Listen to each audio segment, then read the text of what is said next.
Assalamualaikum warahmatullahi wabarakatuh.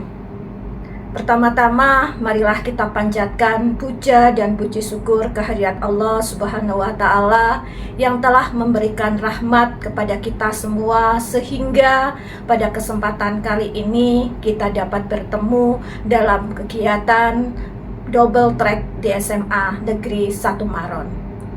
Saya selaku Kepala Sekolah SMA Negeri 1 Maron merasa berbangga hati karena sekolah kami terpilih sebagai salah satu sekolah penyelenggara double track di Kabupaten Probolinggo.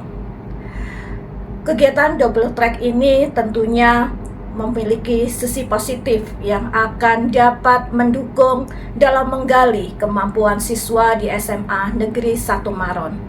Selain itu, double track ini diharapkan mampu untuk memberikan kesempatan kepada siswa dan siswi SMA Negeri 1 Maron dalam memasuki dunia kerja dengan berwirausaha dalam menggapai bertantangan, yaitu di era globalisasi. Pada kesempatan ini, saya selaku Kepala Sekolah SMA Negeri 1 Maron ingin mengucapkan terima kasih kepada semua pihak, terutama ITS dan Dinas Pendidikan Provinsi Jawa Timur yang telah mempercayakan SMA Negeri 1 Maron menjadi bagian dari double track.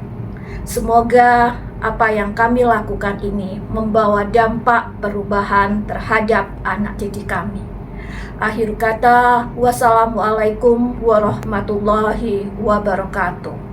Double track, maju bersama, hebat semua, gemilang.